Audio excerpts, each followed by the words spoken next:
NPV 지호 모형과 퍼에 대한 얘기인데요. NPV 지호 모형이 이제 주가를 계산하는 일종의 대안적인 모형이에요. 그런데 이게 이제 그 물리마이어 그 책에는 코퍼레이트 파이낸스 책에는 이게 잘 설명이 되어 있는데 지금 이제 텍스트북으로 재무관리 관련해서 라스 웨스터필드 조르단 또는 라스 웨스터필드 제프 책을 많이 보는데 거기서는 별로 설명이 안 되기 때문에 많이 그 최근에는 설명이 안 되는 주제인데 이것도 사실은 재미있고 중요한 주제입니다. 이 NPV 지호의 의미는 NPV of Growth Opportunity라는 뜻이에요. 요거 설명을 하기 위해서 FGH 회사라는 회사가 있다고 가정을 하고 이 회사가 성장률이 제로이기 때문에 현상 유지만 되는 회사인데 매년 EPS가 주당 1,000원이야. 그러니까 그 주당 1,000원의 이익을 얻게 되면 그걸 배당으로 1,000원을 준다고 했을 때 할인율은 10%고 이걸 거꾸로 매년 이게 그러니까 캐시플로우 현금의 흐름을 보면은 이게 영구연금이거든요. 퍼페추어티. 그러니까 영구연금 현재 가치 계산하는 공식에 따라서 매년 1,000원씩 들어오는 거를 EPS로 보든 배당으로 보든 그것이 영원히 계속되니까 1,000원 나누기 10% 하면 10,000원이 주가가 되죠. 만약에 이 회사가 현재의 그 성장률이 제로라는 문제를 타개하기 위해서 다음 해에 배당을 안 주고 배당 주는 1,000원을 재투자를 했다. 근데 재투자했을 때 수익률이 10%다. 그렇게 해서 그 다음 해부터 100원씩 영원히 지속된다고 하면은 그렇게 해서 계산된 다음 기회 NPV가 될 텐데 NPV 계산해 보면 제로가 나옵니다. 이게 뭐가 문제냐면 우리가 재투자를 할 때의 재투자 수익률은 지금 현재 현상 유지할 때 적용되는 그 할인율보다는 높아야 돼요.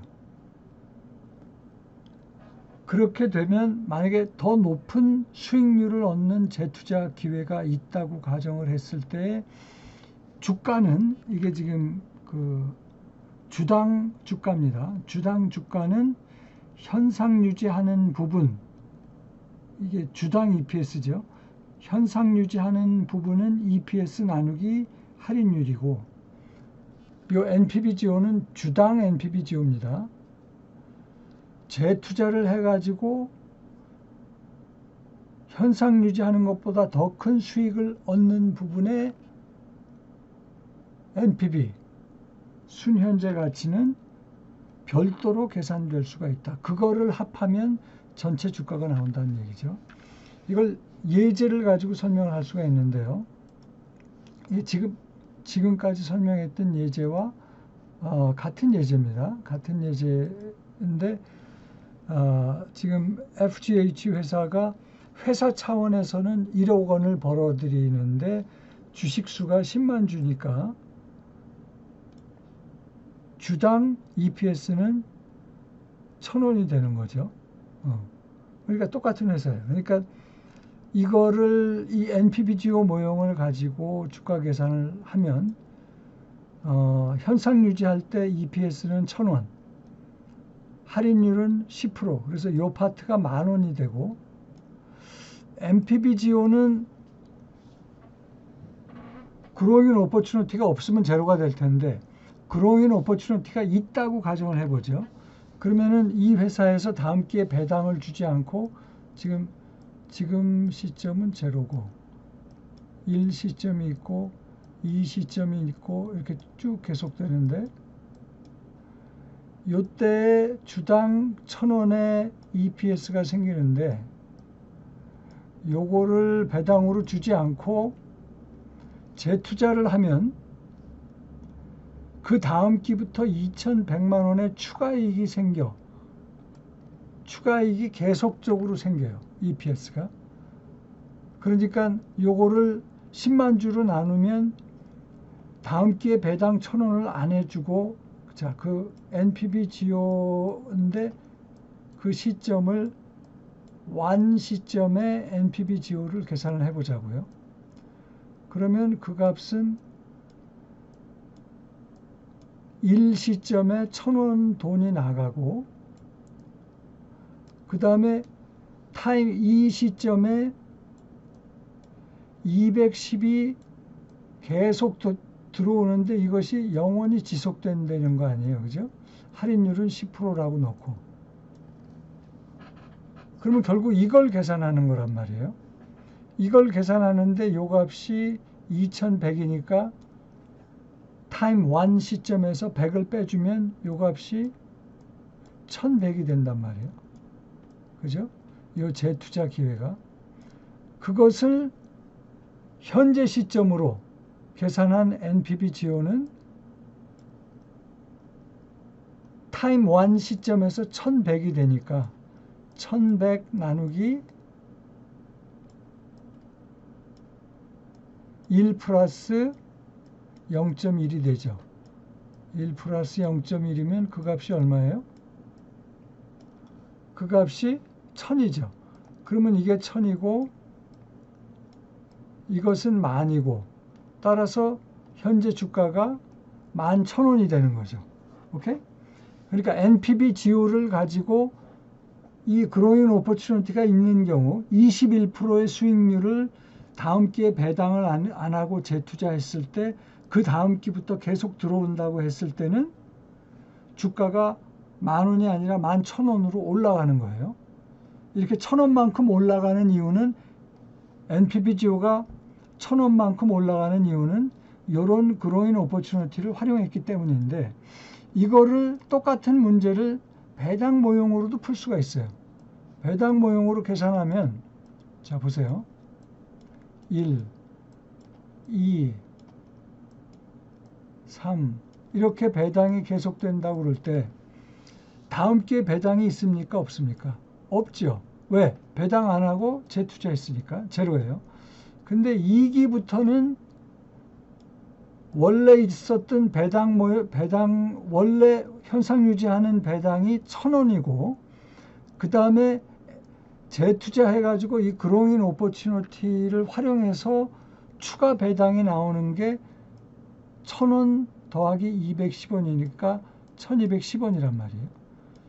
3기에도 1,210원이 들어오고 이런 게 계속되기 때문에 이것의 현재 가치는 이건 배당 모형이죠.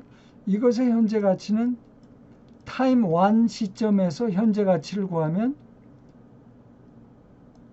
1,210원이 영원히 지속되는 거기 때문에 뭘로? 0.1의 할인율로 이것의 현재 가치는 12,100원이 나오는 거예요. 그죠? 근데 이거는 타임 1 시점에 그 이후로 들어오는 배당의 현재 가치예요. 타임 1 시점에. 그래서 이것을 타임 제로 시점으로 바꿔야 돼요. 타임 제로 시점으로 바꾸기 위해서는 12,100원 나누기 1 플러스 0.1이다. 그죠? 이 12,100원은 타임 1 시점의 현재 가치니까 요걸 계산하면 11,000원이 나오죠. 그래서 배당 모형으로 계산을 해도 11,000원, NPV 지호 모형으로 계산을 해도 아까 이게 10,000원, 이거는 1,000원이었잖아요. 11,000원. 그래서 결국 NPV 지호 모형과 배당 모형은 같은 결과를 만들어낸다는 거죠. 근데 이제 NPV 지호 모형 관련해서 또 재밌는 얘기가요. NPV 지호 모형을 살짝 변경하면 이게 주가잖아요. 주당 주가란 말이에요.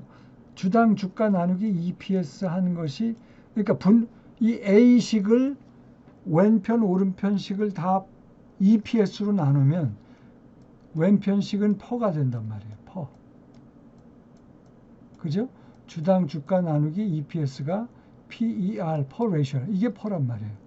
근데 퍼는 오른편 등식을 보니까 세 가지 변수의 영향을 받아요. 하나는 NPV-GO예요. 그러니까 NPV-GO가 크면 퍼가 커야 돼요. 바로 그런 이유로 성장주 같은 주식들이 NPV-GO가 크기 때문에 퍼 값이 높게 나오는데, 그런데 퍼에 영향을 미치는 추가로 두 개의 다른 요인이 있습니다. 하나는 K고 할인율이고, 또 하나는 EPS예요. 이 할인율은 CAPM을 써서 얘기를 하면 무위험 금리에다가 위험 프리미엄을 베타 곱하기 시장 위험 프리미엄으로 표현할 수 있잖아요. 그죠? 그러니까 하여튼 위험 정도, 베타라는 위험 정도의 영향을 받는단 말이에요. 이 K라는 할인율이. 그러니까 어떤 회사가 위험 요인이 별로 없어서 베타 값이 작아도 퍼 값은 클 수 있다는 거죠.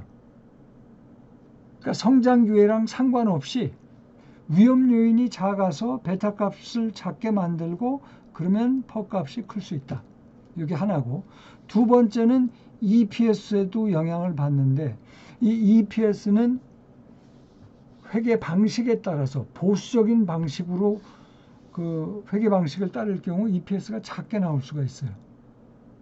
그래도 퍼가 커질 수 있다는 거죠. 그러니까 어떤 보수적인 회계 방식을 따라가느냐 아니냐가 EPS에 영향을 주기 때문에 그것이 거꾸로 퍼에도 영향을 준다. 그래서 퍼가 작다 크다 하는 것은 단순히 성장 기회가 높다 낮다만 가지고 판단할 수는 없다. 그거에도 물론 영향을 받지만 할인율, EPS 회계 그 취급 방식에도 영향을 받는다 하는 것이 이 퍼랑 관련해서 중요한 얘기가 되겠습니다. 여기까지 하죠.